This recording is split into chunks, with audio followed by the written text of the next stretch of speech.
আমি যখন সব নষ্ট করেছি, আমি সব ঠিক করে দেব।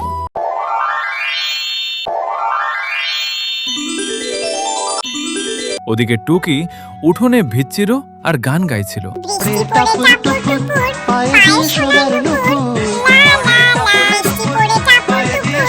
আরে আরে টুকি মা, করছিসটা কি?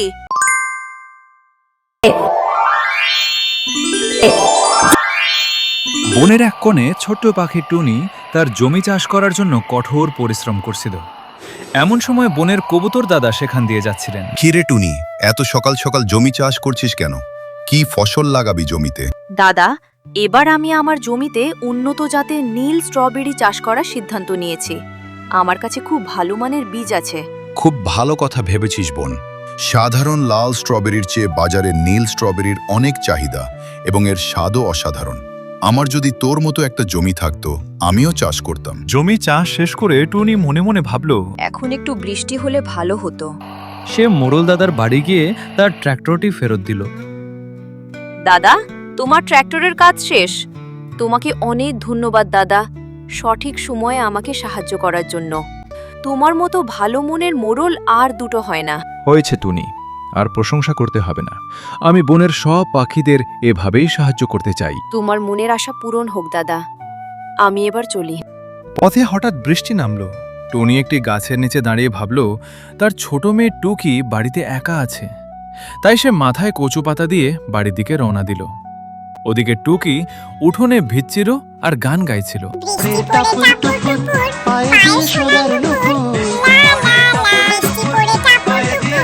আরে আরে টুকি মা, করছিসটা কি? বৃষ্টিতে ভিজছিস কেন? জ্বর হবে তো। যা যা, ঘরে গিয়ে শরীর মুছে নে জলদি। এই তো মা, তুমি এসেছো। আমি তো এইমাত্র ভিজতে শুরু করলাম। খুব ভালো লাগছে বৃষ্টিতে ভিজতে। আর একটু ভিজি না মা? না, আর একটুও ভেজা যাবে না। অসুস্থ হলে আমি তো সেবা করব নাকি জমিতে স্ট্রবেরি চাষ করব?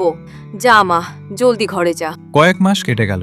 টুনির ক্ষেতে চমৎকার নীল স্ট্রবেরি পেকে উঠল। মা, তোমার হাতে তো জাদু আছে। কি সুন্দর নীল স্ট্রবেরি চাষ করেছো। এই নীল স্ট্রবেরিগুলো বিক্রি করে তুমি কি করবে মা? এই নীল স্ট্রবেরি বিক্রি করে যে টাকা পাবো, সেই টাকা দিয়ে আর একটা ছোট্ট জমি কিনবো, আর সেই জমিতেও নীল স্ট্রবেরি চাষ করব।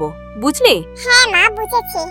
তবে শুধু জমি কিনলে হবে না, আমাকেও অনেক অনেক খেলনা কিনে দিতে হবে কিন্তু। ওরে আমার খেলনা পাগল মেয়ে রে। আচ্ছা ঠিক আছে, তোকে খেলনা কিনে দেব। এক রাতে এক ক্ষুধার্ত ডাইনি টুনির খেতে এসে সব স্ট্রবেরি দেখে লোভ সামলাতে পারল না। সারাদিন পার হলো, কোনো খাবারই খুঁজে পেলাম না। বড্ড ক্ষুধা লেগেছে। ও মা গো, কি সুন্দর নীল স্ট্রবেরি ক্ষেত। পাকা পাকা স্ট্রবেরি দেখে পেটের ক্ষুধাটা যেন আরো বেড়ে গেল। সব সাবার করে দেব আজ। শান্তি, পেটটা ভরে গেল। এখন যা ঘুম পাচ্ছে, যাই এই গাছের ডালে শুয়ে একটা লম্বা ঘুম দিই।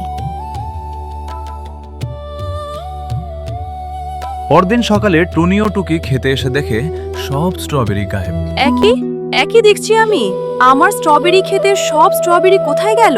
হায় হায় রে, আমার এতদিনের পরিশ্রম সব শেষ। কে আমার এত বড় সর্বনাশ করলি রে? এবার আমি আমার সংসারটা চালাবো কি করে? টুনির কান্নার শব্দ শুনে বনের অন্য পাখিরা ছুটে এলো। কি রে টুনি, তুই এভাবে সকাল সকাল কাঁদছিস কেন?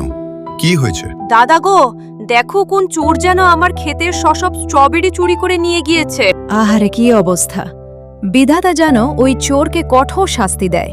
টুনি বোন, তুই আর কাঁদিস না, শান্ত হো। তবে দুষ্টু কালু কাকার কালে কাকি আড়ালে হাসছিল। কালু, দেখো সবাই কিভাবে ওই বজ্জাত টুনিকে সান্ত্বনা দিচ্ছে। এদের আদিক্ষেতা দেখে শরীরটা জ্বলে যাচ্ছে। ঠিক বলেছ, আমারও ভালো লাগছে না। চল এখান থেকে চলে যাই। পাখিরা চলে যাওয়ার পর টুনির বিলাপে ডাইনির ঘুম ভেঙে গেল এবং তার অনুশোচনা হলো।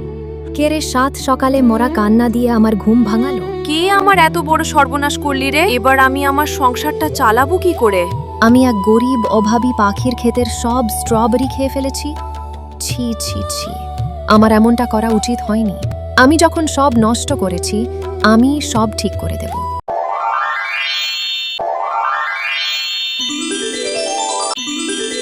মা, মা, কান্নাকাটি বন্ধ করো আর জলদি চেয়ে দেখো।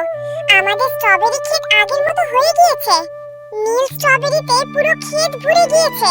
আরে তাই তো, এসব কি করে সম্ভব? কে করলো এমনটা?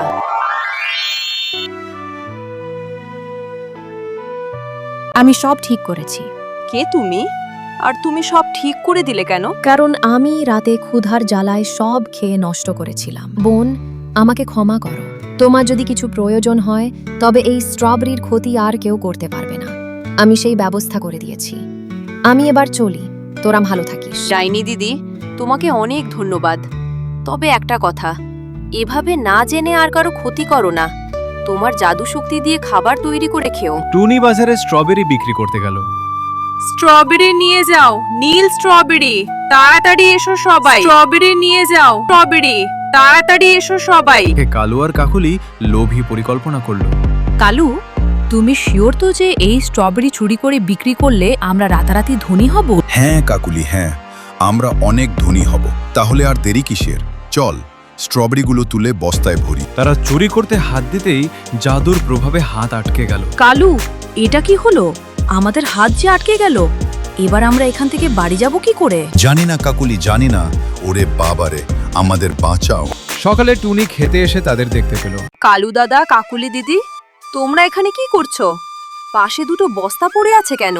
তার মানে তোমরা দুজন স্ট্রবেরি চুরি করতে এসেছিলে? আরে টুনি, আমরা ভুলে চুরি করতে এসেছিলাম, আর এসেই আটকে পড়েছি। তুই আমাদের ক্ষমা করে দে বোন, আমরা আর এমনটা কখনো করব না। তোমরা চুরি করতে এসে আটকে পড়েছো, তার মানে ডাইনি দিদি এই ব্যবস্থাটাই করে গিয়েছে। তোমাদের কোনো ক্ষমা নেই, তোমাদের আমি শাস্তি দেব। টুনি বোন, তোর পায়ে পড়ি, তুই আমাদের ক্ষমা করে দে। আমরা আর কখনো চুরি করতে আসবো না। আচ্ছা ঠিক আছে, ক্ষমা মহৎ গুণ, তাই তোমাদের এবারের মতো ক্ষমা করে দিলাম। যাও এখান থেকে। বন্ধুরা, আমাদের ছোট্ট টুনি পাখির এই রকম চমৎকার আর মজার মজার গল্প যদি তোমরা আরও দেখতে চাও, তাহলে এখনই আমাদের চ্যানেলটা সাবস্ক্রাইব করে দাও। আর হ্যাঁ, পাশে থাকা ঘন্টা আইকনটি বাজিয়ে দিতে কিন্তু একদম ভুলো না যেন। দেখা হচ্ছে পরের গল্পে। টাটা।